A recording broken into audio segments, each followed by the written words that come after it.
ससुराल में अमीर भाई लाया साल भर का राशन।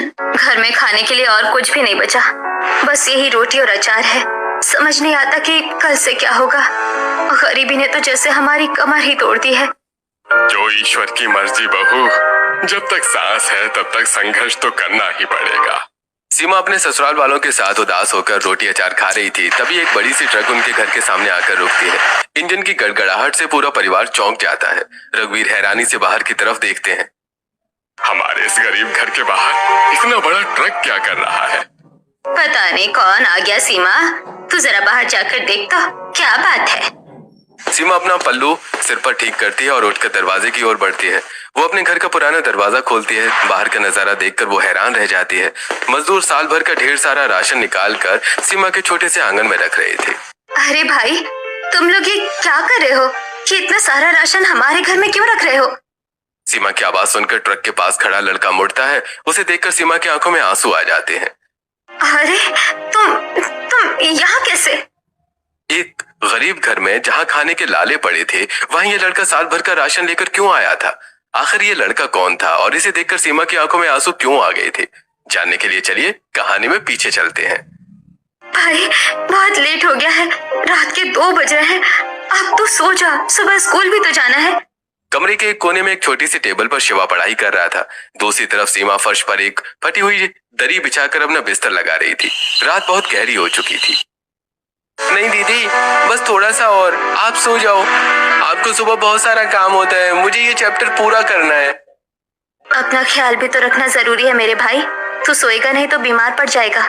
दीदी, आप मेरे लिए कितनी मेहनत करती हो। अगर मैं ठीक से पढ़ाई नहीं करूंगा तो आपका सारा संघर्ष बेकार हो जाएगा। मुझे बहुत मेहनत करनी है ताकि मैं आपको इस गरीबी से निकाल सकूं। दोनों भाई बहन आपस में बात कर ही रहे होते हैं कि तभी शोभा अचानक उनके कमरे के दरवाजे पर बहुत जोर से धक्का मारती है और गुस्से से तमतमाती हुई अंदर आती है। दोनों बुरी तरह से डर जाते हैं। इतनी रात गए, तुम दोनों ने क्या कहानी शुरू कर रखी है? तुम लोगों को सोना नहीं है क्या? मुफ्त की बिजली जलाकर बैठे हो। चुपचाप लाइट बुझाओ और सो जाओ। चाची, हम लोग बात नहीं कर रहे थे, शिवा पढ़ाई कर रहा था। बहुत हो गई पढ़ाई। पढ़ाई के नाम पर मेरी बिजली का बिल बढ़ाने की जरूरत नहीं है। अब अगर तुम दोनों ने लाइट चालू की तो मैं तुम्हें घर के बाहर फेंक दूंगी। शोभा बड़बड़ाते हुए और गालियां देते हुए कमरे से बाहर चली जाती है।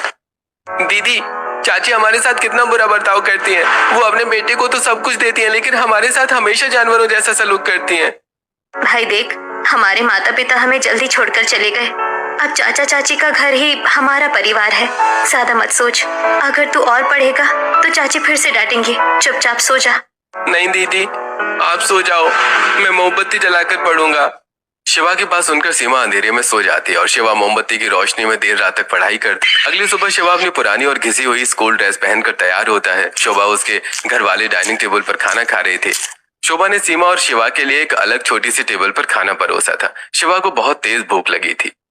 दीदी, मुझे बहुत तेज भूख लगी है, क्या मुझे एक और रोटी मिल सकती है?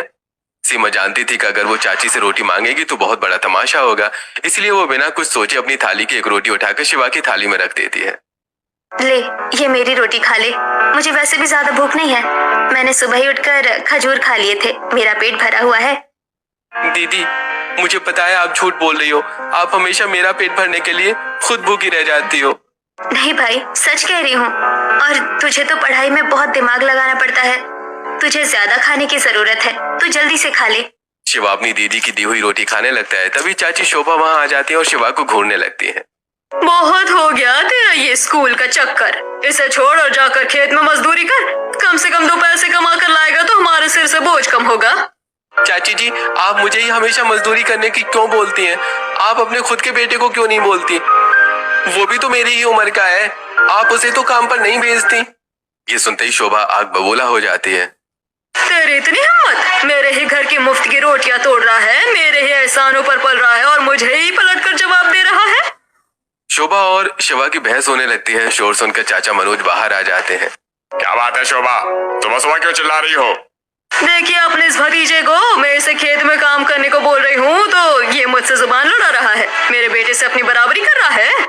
मुझे माफ कर दीजिए चाची जी, वो अभी बच्चा है, उसे समझ नहीं है। मैं उसे समझा दूंगी, आप चिंता मत कीजिए। मैं जाऊंगी खेत में मजदूरी करने। मेरे भाई को स्कूल जाने दीजिए। ठीक है, ज्यादा रोने धोने की जरूरत नहीं है। तू स्कूल जा। और सीमा, तू जाकर खेत का काम संभाल। नहीं दीदी, मैं काम पर जाऊंगा। नहीं, तू सिर्फ पढ़ाई करेगा। जा स्कूल। सीमा शिवा को स्कूल भेज देती है और खुद चिलचिलाती धूप में खेत में काम करने लगती है। सीमा खेत में फसल बो रही थी। उसके चेहरे से पसीना बह रहा था, कपड़े मिट्टी से सने हुए थे। लगातार काम करने और सुबह से ठीक से खाना न खाने के कारण उसकी हालत खराब हो रही थी। अभी तो मैंने काम शुरू किया है, लेकिन अभी से इतनी थकान हो रही है। सीमा खुद से बड़बड़ा रही थी कि तभी अचानक सीमा को चक्कर आने लगता है। वो जैसे तैसे खेत के किनारे एक पेड़ की छांव के पास जाती है और हांफते हुए बोतल से पानी पीती है। वो अपने भाई के भविष्य के बारे में सोचती है और फिर से काम में लग जाती है। खेत में काम करने के बाद सीमा गांव की एक और अमीर मालकिन के घर पहुंचती है। वो बहुत ज्यादा थकी हुई थी। आज सारे बर्तन चमकने चाहिए और पूरे घर में अच्छे से झाड़ू पोछा लगा देना। जी मालकिन। सीमा पसीने से लथपथ होकर झाड़ू पोछा करती है और ढेर सारे झूठे बर्तनों को मांजती है। काम खत्म होने के बाद माया उसे मजदूरी के कुछ पैसे देती है। शाम को जब सीमा अपनी चाची के घर लौटती है तो उसका चेहरा पूरी तरह से मुरझाया हुआ है। उसके हाव भाव से उसकी थकान और उदासी साफ झलक रही थी। वहीं उसकी चाची के घर पर शिवा स्कूल से घर आ गया था। वो शोभा के सामने खड़ा था। शोभा हॉल में टीवी देख रही थी। शिवा बड़ी झिझक के साथ शोभा को अपनी बात कहता है। चाची जी, मेरे 12वीं की परीक्षा आने वाली है। स्कूल में टीचर ने एक गाइड बुक खरीदने को कहा है। मैं कोई ट्यूशन भी नहीं पढ़ता। मुझे उस गाइड को खरीदने के लिए बस 300 रुपए दे दीजिए। 300 रुपए? मेरे पास कोई पैसे का पेड़ नहीं लगा है। तुझे पढ़ाई करनी है तो बिना गाइड के कर, वरना मत कर। मेरे पास किताब के लिए एक फूटी कौड़ी नहीं है। जा यहाँ से। शिवा का चेहरा उतर जाता है। वो निराश होकर बाहर आंगन में आकर बैठ जाता है। तभी सीमा काम से लौटती है। वो शिवा को उदास देखकर उसके पास आती है। क्या हुआ शिवा, तू इतना उदास क्यों है? शिवा रोते हुए अपनी दीदी को सारी बात बताता है कि कैसे चाची ने उसे 300 रुपए देने से मना कर दिया और भगा दिया। शोभा अंदर से ये सुन लेती है और बाहर आकर ताना मारती है। इतना ही शौक है ना पढ़ने का तो जा जाकर कहीं मजदूरी कर, मुफ्त में किताबें नहीं आती। सीमा बिना कुछ कहे अपनी कमर में बंधे पल्लू की गांठ खोलती है और वो वही पैसे निकालती है जो उसने आज खून पसीना एक करके कमाए थे। वो पूरे 300 रुपए शिवा के हाथ में रख देती है। ये ले शिवा, जाकर अपनी वो गाइड बुक लिया और मन लगाकर पढ़ाई कर। चाची की बातों पर ध्यान मत दे। शिवा पैसे देखकर रो पड़ता है। दीदी, कि तुम्हारी मेहनत के पैसे हैं। तेरी पढ़ाई से बढ़कर मेरे लिए कुछ नहीं है। जा। शिवा पैसे लेकर गाइड बुक खरीदने के लिए चला जाता है। अगले दिन शिवा अपनी नई गाइड बुक लेकर खेत के पास ही एक पेड़ के नीचे बैठकर पूरी लगन से पढ़ाई कर रहा था। कुछ दूरी पर सीमा तेज धूप में खेतों में काम कर रही थी। तभी रास्ते से गांव की कुछ औरतें गुजरती हैं और उन्हें देखकर रुक जाती हैं। देख लो इस लड़की को, कितनी मेहनती है बेचारी। खुद धूप में चल रही है और अपने भाई को पढ़ा रही है। मेहनती नहीं, ये तो एक नंबर की बेवकूफ है। अपने इस भाई के पीछे अपनी पूरी जिंदगी बर्बाद कर रही है। सुना है 23 साल की हो गई है, लेकिन इसकी शादी नहीं हुई और कल को यही भाई बड़ा होकर इसे भूल जाएगा, तब ये क्या करेगी? सही कह रही है, मुझे भी लगता है इसे शादी कर लेनी चाहिए। भाई भाई करने से घर नहीं बसता। दोनों औरतें ये सब कहकर वहां से चली जाती हैं, लेकिन पेड़ के नीचे बैठा शिवा उनकी सारी बातें सुन लेता है। समाज के ये ताने उसके दिल को चीर देते हैं। उसकी आंखों से आंसू बहने लगते हैं। वो किताब छोड़कर दौड़ता हुआ खेत में सीमा के पास जाता है। दीदी, दीदी, मुझे और पढ़ाई नहीं करनी। क्या हुआ शिवा, तू रो क्यों रहा है? दीदी, सब मेरी वजह से हो रहा है। लोग आपको कितने ताने मारते हैं। मेरी वजह से आप शादी नहीं कर रही हो। दीदी, आप शादी कर लो, मैं पढ़ाई छोड़ दूंगा और आपके साथ मजदूरी करूंगा।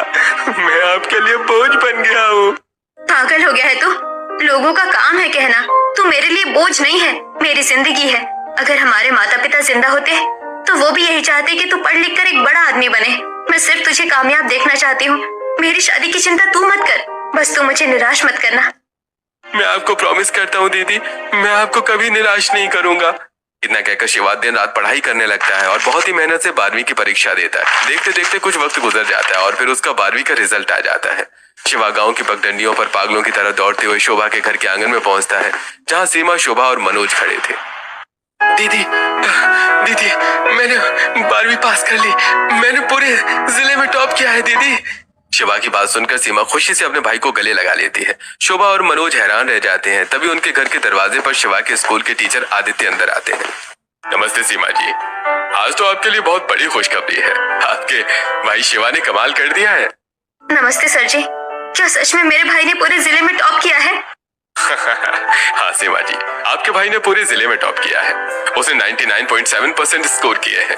उसकी मेहनत रंग लाई और इसी वजह से हमारे स्कूल की तरफ से उसे स्पॉन्सरशिप दी जा रही है। स्पॉन्सरशिप? इसका क्या मतलब होता है सर जी? इसका मतलब है कि अब शिवा की आगे की पढ़ाई का सारा खर्चा हमारा स्कूल और सरकार उठाएगी। आपको अब उसकी फीस की चिंता करने की कोई जरूरत नहीं है, लेकिन एक शर्त है। कैसी शर्त सर? शिवा को आगे की अच्छी पढ़ाई करने के लिए यहाँ से दूर शहर के हॉस्टल में रहना पड़ेगा। वहीं रहकर उसे अपनी पढ़ाई पूरी करनी होगी, क्योंकि गांव में वो सुविधाएं नहीं है जो उसे एक कामयाब इंसान बना सके। सीमा कुछ पल के लिए शांत हो जाती है। अपने छोटे भाई को खुद से दूर भेजने का ख्याल उसे डराता है, लेकिन फिर वो अपने दिल को मजबूत करती है। ठीक है सर, आप मेरे भाई को ले जाइए।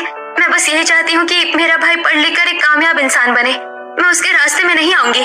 चल, तेरे कपड़े पैक कर देती हूँ। सीमा जाकर शिवा के कुछ कपड़े पैक करके उसे बैग दे देती है। दीदी, मैं शहर जा रहा हूँ, लेकिन मैं आपसे वादा करता हूँ कि एक दिन मैं बहुत कामयाब इंसान बनकर ही लौटूंगा।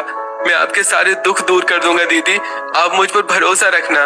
मुझे तुम पर पूरा भरोसा है मेरे भाई। तू जा और खूब मन लगा कर पढ़ना। वहाँ जाकर अपनी पढ़ाई पर ध्यान देना, मेरी चिंता मत करना। शिवा आदित्य की गाड़ी में बैठता है। गाड़ी धीरे धीरे धूल उड़ाती हुई दूर जाने लगती है। सीमा रोते हुए अपने भाई को अपने से दूर जाते देखती रहती है, जब तक कि गाड़ी आंखों से ओझल नहीं हो जाती। हे भगवान, मेरे भाई का ख्याल रखना। वो मुझसे पहले कभी इतना दूर गया नहीं है।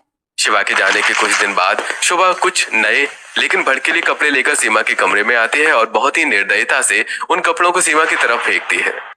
सीमा, ये कपड़े ले और पहन कर तैयार हो जा जल्दी से। आज तुझे देखने के लिए लोग आ रहे हैं। क्या बात है चाची जी, कौन आ रहा है मुझे देखने? तेरा भाई तो नवाब बनने शहर चला गया। अब तू यहाँ मुफ्त की रोटियां कब तक तोड़ेगी हमारे घर में? एक बहुत अमीर आदमी का रिश्ता आया है तेरे लिए। जा, तैयार हो जा, और वो बाहर बैठा है। सीमा झिझकते हुए दरवाजे की दरार से बाहर झांकती है। बाहर एक अधेड़ उम्र का लगभग 50 साल का आदमी बैठा था, जिसके बाल सफेद थे। लेकिन चाची, जो आदमी बाहर बैठा है वो तो अधेड़ उम्र का है। वो तो 40-50 साल का लग रहा है। वो तो मेरे पिताजी की उम्र का है। मैं उस बुढ़े से शादी नहीं कर सकती। तभी चाचा मनोज गुस्से में तमतमाता हुआ अंदर आता है। क्या कहा तूने? शादी नहीं करेगी? अरे तेरी हिम्मत कैसे हुई हमें मना करने की? सगी भतीजे के नाम पर तू हमारे गले पड़ी है। बेशरम, हमें सिखाएगी कि किससे शादी करनी है और किससे नहीं? तेरा भाई तो शहर जाके बैठ गया और तुझे हम जिंदगी भर पाले। सीमा जमीन पर गिरकर रोते हुए अपने चाचा चाची के सामने हाथ जोड़ती है। चाची, मुझे मत मारिए, छोड़ दीजिए। मैं आपके पैर पड़ती हूँ। मैं उस आदमी से शादी नहीं करूंगी, चाहे आप मेरी जान ले ले। नहीं करेगी शादी? तो सुन ले, आज से तेरा इस घर में रहना हराम कर दूंगा। शोभा और मनोज दोनों मिलकर सीमा को बेतहाशा पीटते हैं। उसके बाद के दिनों में शोभा सीमा से घर का सारा काम करवाती है। झाड़ू पोछा, बर्तन और तो और खेतों में भी जानवरों की तरह सीमा से काम करवाया जाता है। रात को जब वो दूसरों के घर काम करके कुछ पैसे लाती है तो ओ महारानी, ये पैसे लेकर कहाँ चली? पैसे मुझे दे। शोभा झपट कर सीमा के पैसे छीन लेती है। फिर भी सीमा चुपके से कुछ पैसे छुपा लेती है। फिर वो अपने कमरे में जाती है और रात के अंधेरे में एक छोटे से डिब्बे में चिल्लर छुपाते हुए खुद से बातें करने लगती है। ये पैसे मेरे शिवा के काम आएंगे। उसे शहर में कुछ जरूरत पड़ गई तो मैं उसे भेज दूंगी। कुछ दिनों तक मनोज और शोभा सीमा पर बहुत अत्याचार करते हैं। फिर एक दिन दोनों मिलकर सीमा के खिलाफ हॉल में बैठकर साजिश रचते हैं। सुनो, इस लड़की से हमारी जान ऐसे नहीं छूटेगी। ये उस बुढ़े से तो शादी कर नहीं रही। इसका रिश्ता मैंने एक गरीब घर के लड़के से तय कर दिया है। हमें तो बस इसे घर से धक्के मारकर निकालना है। बहुत अच्छा किया जी। किसी भी भिखमंगे के गले मर दो इसे। मुझे तो बस इससे छुटकारा चाहिए। मुझे इसका चेहरा देखने से ही नफरत है। मनोज और शोभा सीमा की शादी अर्जुन नाम के एक बेहद गरीब लड़के से जबरदस्ती करवा देते हैं। विदाई का समय है। सीमा लाल जोड़े में सजी फूट फूट कर रो रही थी, लेकिन शोभा और मनोज के चेहरे पर जरा भी दुख नहीं था, बल्कि वो खुश थे। मेरे इस दुनिया में सिर्फ 2 ही लोग थे, एक मेरा भाई और एक मेरे भगवान। आज मैं एक अनजाने सफर पर जा रही हूँ। सीमा अपने ससुराल पहुंचती है। सीमा के ससुराल वाले मिट्टी के कच्चे घर में रहते थे, जिसकी छत जगह जगह से टूटी हुई थी। घर में एक टूटी हुई चारपाई थी जिस पर रमा और रघुवीर बैठे थे। सीमा अपने पति अर्जुन के साथ दरवाजे पर खड़ी थी। आ गई बहू, आओ अंदर आ जाओ बेटी। सीमा घर के अंदर प्रवेश करती है। घर के हालात देखकर उसका मन बैठ जाता है। रमा, बड़ी भूख लगी है। सुबह से कुछ खाया नहीं है। कुछ खाने का बना देती तो अच्छा होता। क्या बताओ जी, मेरी भी तबीयत कुछ ठीक नहीं लग रही है। शादी के भाग दौड़ में काफी थकान हो गई है।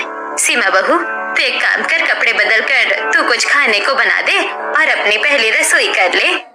घर में तो कुछ भी नहीं है, सारे डिब्बे खाली पड़े हैं, राशन भी नहीं है। पहली रसोई में मीठा क्या बनाऊं? सीमा उदास होकर राशन के खाली डिब्बे देखती है। काफी खोजने के बाद उसे एक छोटी सी पन्नी में थोड़ी सी सूजी और जरा सी चीनी मिलती है। वो उसी से एक बहुत ही सादा सा हलवा बनाती है और सबको कटोरियों में परोसती है। रघुवीर कांपते हाथों से हलवा खाते हैं। बहू के हाथ में तो जादू है। बहुत सालों बाद इतना स्वादिष्ट हलवा खाया है। जुग जुग जियो मेरी बच्ची। सच कह रहे हैं जी, हमारी बहू के हाथ में तो खाना बनाने का हुनर है। हलवा बहुत अच्छा बना है। सभी सीमा के बने हलवे की तारीफ करते हैं। रात का समय था, खाने का वक्त हो गया था।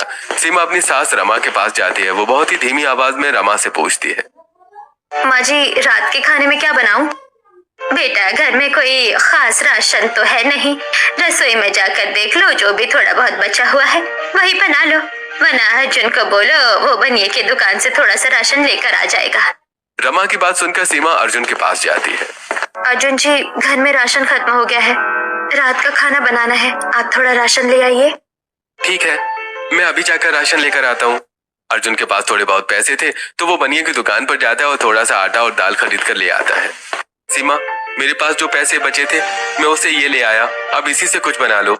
अपने पति की हालत देखकर सीमा की आंखों में आंसू आ जाते हैं। वो रसोई में जाती है और थोड़े से आटे से रोटी और पतली सी दाल बनाती है।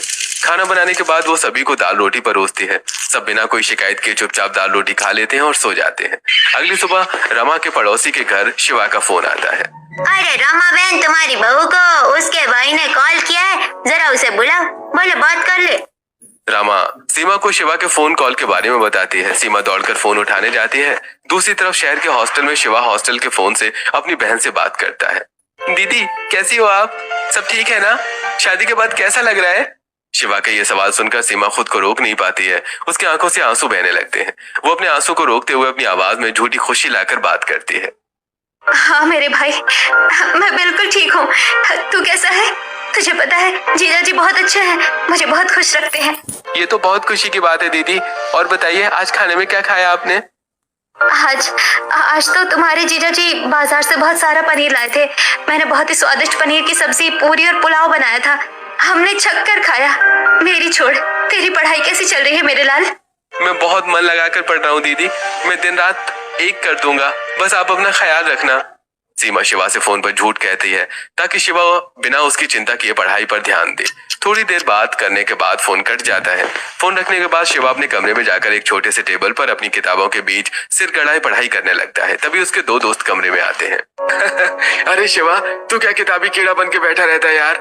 जब देखो पढ़ता रहता है, दिमाग खराब हो जाएगा तेरा। अरे चलना यार, हम सब आज शहर के नए रेस्टोरेंट में पार्टी करने जा रहे हैं। तू भी चल हमारे साथ, थोड़ा एंजॉय कर ले। नहीं भाई, तुम लोग जाओ और मजे करो, मुझे पढ़ाई करनी है। मेरे असाइनमेंट बाकी है और कल मेरा टेस्ट भी है।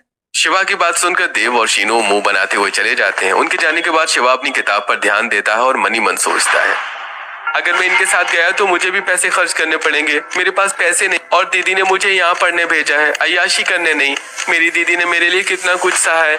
मुझे हर कीमत पर कामयाब होना है। मैं उनका सपना टूटने नहीं दूंगा। ऐसे दिन गुजरते हैं। एक तरफ शहर के हॉस्टल में शिवा पूरे लगन से पढ़ाई में खुद को झोंक देता है, तो वहीं सीमा के ससुराल में हालात बदतर हो रहे थे। एक सुबह अर्जुन काम पर निकल रहा था। सीमा, कुछ खाने को है क्या? दे दो ना, बड़ी भूख लगी है, काम पर जाना है। अर्जुन की बात सुनकर सीमा का चेहरा मुरझा जाता है, क्योंकि रसोई में राशन के नाम पर कुछ भी नहीं था। अर्जुन जी, घर में राशन का एक दाना नहीं है। मैं चाहकर भी आपको खाने के लिए कुछ भी बनाकर नहीं दे पाऊंगी। तुम चिंता मत करो सीमा, मैं काम ढूंढने के लिए जा रहा हूँ। कोई ना कोई मजदूरी का काम मिल जाएगा। मजदूरी करके जो दिहाड़ी मिलेगी मैं उससे राशन ले आऊंगा। अर्जुन शहर में दिहाड़ी का काम ढूंढने जाता है। अर्जुन बहुत थका हारा उदास होकर घर लौट भूखे पेट सो गए थे। सीमा एक टूटे हुए स्टील के गिलास में अर्जुन को पानी देती है। क्या हुआ जी, आप इतने उदास क्यों हैं? चेहरा उतरा हुआ क्यों है? आप राशन लेकर आए? मुझे बहुत बुरा लग रहा है सीमा, मुझे खुद से घिन आ रही है। मैं जानता हूँ शादी से पहले तुम्हारे चाचा चाची ने तुम पर बहुत अत्याचार किए। मैंने सोचा था कि शादी के बाद मैं तुम्हें हर वो खुशी दूंगा जिससे तुम अब पुरानी बातें भूल जाओ, लेकिन देखो मैं तुम्हें 2 वक्त की रोटी तक नहीं दे पा रहा हूँ। आज मैं पूरे दिन चिलचिलाती धूप में खड़ा रहा, पर मुझे दिहाड़ी का कोई काम नहीं मिला। आप ऐसे क्यों सोचते हैं जी? मेरे चाचा चाची के घर में तो मुझे सिर्फ गाली और मार पड़ती थी। वहाँ मुझे इंसान नहीं जानवर समझा जाता था। कम से कम यहाँ मुझे अपनापन और प्यार तो मिलता है। माँ जी, बाबू जी, आप सब मेरा इतना सम्मान करते हैं, मेरी चिंता करते हैं। मेरे लिए यही सबसे बड़ी खुशी है। गरीबी है तो क्या हुआ, हम दोनों मिलकर मेहनत करेंगे, एक ना एक दिन सब ठीक होगा। अर्जुन इमोशनल हो जाता है और इमोशनल होकर सीमा की तरफ देखता है। उसे अपनी पत्नी पर बहुत गर्व महसूस होता है। उस रात घर में चूल्हा नहीं जलता। दोनों बिना कुछ खाए बस एक दूसरे का हाथ थामे खाली पेट बिस्तर पर लेट जाते हैं। सीमा, तुम कितनी अच्छी हो। मेरा बस चले तो मैं तुम्हारे लिए साल भर का राशन लाकर घर में रख दूं, पर क्या करूं, मेरी जेब खाली है। इस तरह बातें करते हुए दोनों सो जाते हैं। ऐसे गुजरते दिन पर दिन सीमा के ससुराल वालों के हालात और खराब हो जाते हैं। घर में अनाज का एक भी दाना नहीं था। कई दिनों से उनके घर में ठीक से चूल्हा नहीं जल रहा था। वो लोग रूखा सूखा खाकर गुजारा कर रहे थे और एक दोपहर रमा। बहू, आज भी घर में कुछ नहीं है क्या? नहीं माँ जी, आज मुझे भी खेत में काम नहीं मिला। ठेकेदार ने कहा कल आना। बेटा, तूने इस घर में आकर सिर्फ दुख ही झेले हैं। हमारी किस्मत ही फूटी है जो हम तुझे कोई सुख नहीं दे पाए। आप लोग हिम्मत मत हारिए बाबूजी। मैं कल सुबह जल्दी उठकर कोई काम ढूंढूंगी। भगवान कोई ना कोई रास्ता जरूर निकालेंगे। हमारे घर में भी राशन आएगा और हम लोग पेट भर कर खाना खाएंगे। सीमा की बात सुनकर रघुवीर और रमा थोड़े शांत होते हैं। शाम को अर्जुन खेत में काम करके थोड़े से पैसे से राशन लेकर के आ जाता है, जिससे उनके घर में चूल्हा जलता है। अगले दिन सीमा काम करने के लिए खेत में जाती है। ठेकेदार जी, मुझे काम की बहुत जरूरत है। क्या मुझे आपके यहाँ कोई काम मिल सकता है? देखो भाई, हमारे यहाँ जो काम है वो खेत में है। अगर तुम खेत में काम कर सकते हो तो जाओ कर लो काम। सीमा कड़ी धूप में खेत में काम करने लगते हैं और वहीं उसके पति कंस्ट्रक्शन साइट पर मजदूरी का काम करते हैं। सीमा मेहनत करके जैसे तैसे अपने घर को चला रही थी, जबकि शहर में शिवा ने अपनी दिन रात की मेहनत से पढ़ाई पूरी कर ली। उसे एक मल्टीनेशनल कंपनी में नौकरी मिल गई, जहां उसकी सैलरी लाखों में थी। उसने शहर में एक बड़ा सा घर भी ले लिया था। एक दिन शिवा अपने ऑफिस से लंच करने के लिए बाहर निकलता है, तभी रास्ते में उसे अपने गाँव के भोला काका दिखाई देते हैं। अरे नमस्ते चाचा जी, आप कैसे हैं? अरे बेटा, तू कौन है? मैं तो तुझे पहचान नहीं पा रहा। अरे चाचा, मैं शिवा हूँ, गांव से, सीमा दीदी का भाई। अच्छा, तू शिवा है? बेटा, मुझे तो पता ही नहीं था। पर बेटा, तेरी बहन की हालत तो बहुत खराब है। क्या? दीदी की हालत खराब है? लेकिन दीदी ने तो मुझे बताया था कि उनकी शादी बहुत अच्छे घर में हुई है। अरे नहीं बेटा, तेरी चाचा चाची ने उसकी शादी किसी बड़े घर में नहीं बल्कि बहुत गरीब लड़के से करवा दी थी। बेचारे के घर में खाने की किल्लत है, कभी चूल्हा जलता है कभी नहीं जलता है। तेरी दीदी शादी के बाद भी दूसरों के खेतों में काम करती है। क्या आप सच कह रहे हैं चाचा जी? हाँ बेटा, मैं भला तुझसे झूठ क्यों बोलूंगा? तुझे यकीन नहीं है तो तू खुद जाकर अपनी बहन को देख ले। भोला की बात सुनकर शिवा तुरंत अपनी कार में बैठता है और गांव की तरफ निकल पड़ता है। वो सीधे खेतों के पास पहुंचता है जहां सीमा काम कर रही थी। वो अपनी कार से दूर खड़ा होकर देखता है। दीदी, ये आपने क्या किया? मुझसे इतना बड़ा झूठ बोला। सीमा चिलचिलाती धूप में काम करने के बाद पेड़ के नीचे बैठी थी। उसके हाथ में एक रूखी सूखी रोटी थी जो वो खा रही थी। शिवा तुरंत अपनी बहन के पास नहीं जाता। वो अपने आंसू पोंछता है, अपनी कार घुमाता है और सीधे शहर की एक बड़ी राशन की दुकान पर पहुंचता है। चाचा, मुझे राशन चाहिए। जितना सामान आपके यहाँ है मुझे पूरे साल भर का राशन चाहिए। एक ट्रक में भरवा दो। अरे भाई, साल भर का राशन? साहब, इतना सारा सामान पैक करने और ट्रक में लाने में कम से कम 1-2 घंटे तो लग जाएंगे। हाँ ठीक है, आप जल्दी से सब तैयार कीजिए। पैसे की कोई चिंता मत करो, मैं अभी सारे पैसे देता हूँ आपको। राजेश एक ट्रक में राशन रखवाने लगता है। सीमा खेत से काम करके अपने घर लौट आती है। घर में खाने को कुछ नहीं था। घर में खाने के लिए और कुछ भी नहीं बचा है, बस यही रोटी और अचार है। समझ नहीं आता कि कल से क्या होगा। गरीबी ने तो जैसे हमारी कमर ही तोड़ दी है। जो ईश्वर की मर्जी बहू, जब तक सांस है तब तक संघर्ष तो करना ही पड़ेगा। सीमा और उसके घर के लोग बस अचार और रोटी खा रहे थे, तभी उनके छोटे से आंगन के बाहर एक बड़ा सा ट्रक आकर रुकता है। अरे, हमारे इस गरीब घर के बाहर इतना बड़ा ट्रक क्या कर रहा है? पता नहीं कौन आ गया। सीमा, तू जरा बाहर जाकर देख तो क्या बात है। सीमा अपना पल्लू सिर पर ठीक करती है और घर के बाहर आती है। मजदूर ट्रक से साल भर का राशन, दाल, चावल, आटा, चीनी और बहुत सारा सामान उतारने लगते हैं। शिवा ट्रक की तरफ मुंह करके खड़ा था। अरे भाई, तुम लोग ये क्या कर रहे हो? कि इतना सारा राशन हमारे घर में क्यों रख रहे हो? सीमा की आवाज सुनकर ट्रक के पास खड़ा लड़का मुड़ता है। तुम यहाँ कैसे? बेटा सीमा, ये सब क्या हो रहा है और ये सूट वुड वाला लड़का कौन है? माँ जी, ये मेरा भाई है। दीदी, मैंने आपका सपना पूरा कर दिया। मैं आज एक कामयाब इंसान बन गया हूँ। मेरी महीने की सैलरी लाखों में है और ये सब सिर्फ और सिर्फ आपकी वजह से हुआ है। परिवार वाले राशन और शिवा की बातें सुनकर बहुत खुश होते हैं, लेकिन शिवा अचानक थोड़ा नाराज हो जाता है। दीदी, आपने मुझसे इतनी बड़ी बात क्यों छुपाई? आपने मुझे क्यों नहीं बताया कि चाची ने आपकी शादी जबरदस्ती करवाई है? आपने मुझसे झूठ क्यों कहा? भाई, मेरी शादी तो हो चुकी थी, जो होना था वो हो गया था, लेकिन मैं चाहती थी कि तू अच्छे से पढ़ लिख कर कुछ बन जाए।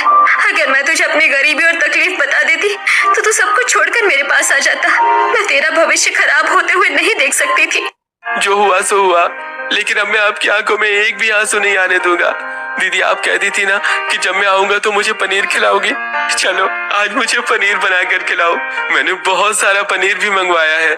सीमा और उसके ससुराल वाले साल भर का सारा राशन देखकर बहुत खुश होते हैं। सीमा रसोई में जाती है और पनीर की सब्जी, राजमा, छोले, चावल, फ्राइड राइस और मीठे में खीर, रसगुल्ले, काफी कुछ बनाती है। शिवा और सीमा के ससुराल वाले खाना खाते हैं। भगवान तेरा भला करे बेटा, आज पहली बार हमने इतना अच्छा खाना खाया है। अरे देखो सीमा, आज तुम्हारी इतने सालों की मेहनत रंग लाई, तुम्हारा भाई कामयाब हो गया। हाँ जी। सीमा के ससुराल वाले पहली बार उसके भाई के लाए साल भर के राशन की वजह से खाना अच्छा खाते हैं। रात में खाने खाने के बाद सभी सो जाते हैं। अगले दिन शिवा अर्जुन के पास आता है। जीजू, चलिए आज से आपकी भी जिंदगी बदलेगी। मैं शहर में आपकी नौकरी लगवा देता हूँ। दीदी ने मुझे बताया था कि आप 10वीं क्लास तक पढ़े हुए हैं, आपको बहुत अच्छी नौकरी मिल जाएगी। आप मेरे साथ शहर चलिए। शिवा अपने बैग से एक बहुत ही बढ़िया और नया सूट निकालता है और उसे अर्जुन को पहनाने के लिए देता है। ये लीजिए जीजू, इसे पहनकर तैयार हो जाइए। अर्जुन शिवा का सूट पहनकर बाहर आता है। वो बिल्कुल अलग और आत्मविश्वासी लग रहा था। सीमा अपने पति को इस सूट में देखकर बहुत खुश होती है और प्यार से मुस्कुराती है। इस सूट में तो आप बहुत जच रहे हैं जी। सीमा के मुंह से तारीफ सुनकर अर्जुन खुश होता है। शिवा अर्जुन को अपने साथ शहर ले जाता है और अर्जुन को अपनी पहचान से एक अच्छी नौकरी दिला देता है, जहां उसकी महीने की सैलरी 30,000 रुपए तय होती है। अर्जुन नौकरी करने के बाद घर आता है। सीमा, माँ जी, बाबू जी, मेरी नौकरी लग गई। अब हमें किसी भी चीज के लिए तरसना नहीं पड़ेगा। मैं भी आप लोगों के लिए साल भर का राशन लेकर आऊंगा। अर्जुन की नौकरी की खबर सुनकर घर में सभी खुश थे। अर्जुन को नौकरी करते हुए 1 महीना हो चुका था। अब सीमा और अर्जुन ने मिलकर शहर में ही एक अच्छा सा पक्का मकान ले लिया था। घर में एक बड़ा सा डाइनिंग टेबल लगा है। पूरा परिवार डाइनिंग टेबल पर बैठकर आराम से खाना खा रहा है। बेटा शिवा, आज तेरी वजह से हमारी जिंदगी पूरी तरह से बदल गई है।